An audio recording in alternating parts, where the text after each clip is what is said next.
So when you look at countries, Shanita, Sri Lanka depends on tourism. Let's look at Turkey for an example. Yeah. We just saw several days ago, that was just 4 days ago, an explosion in Turkey killed 3 people and 14 others were injured in an attack at a Turkish aerospace company near Ankara. We didn't see CNN carry stories about warning citizens not to travel to Ankara. We didn't see the US Embassy issuing a statement either. In fact, Istanbul and other Turkish cities are full of American citizens right now. And why is poor Sri Lanka is sandwiched amongst all this? I think you have to also look at the economies of scale. We being a smaller country, impoverished, having going through the worst economic crisis last year, we are a small fry in this business.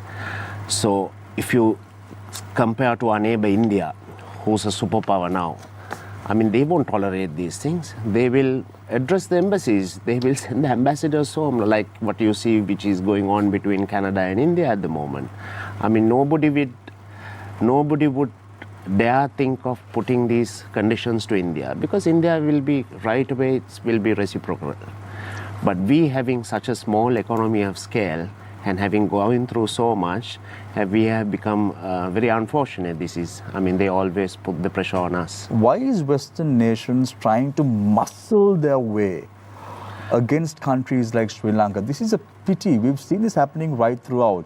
We've seen this happening in the early 80s where India tried to muscle their way against Sri Lanka. Now we see the European countries doing it, the Western world doing it. Why are we always sandwiched, Shanita? This is not fair.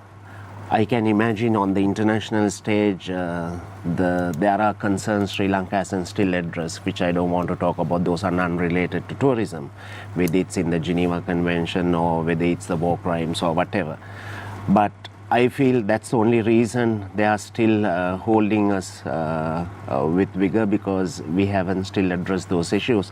That's why I say it's time has come to turn the page, and we have a new regime in place, and they must surely engage with these foreign missions and to ensure that such harsh travel advisories, some unwarranted, are not put in place.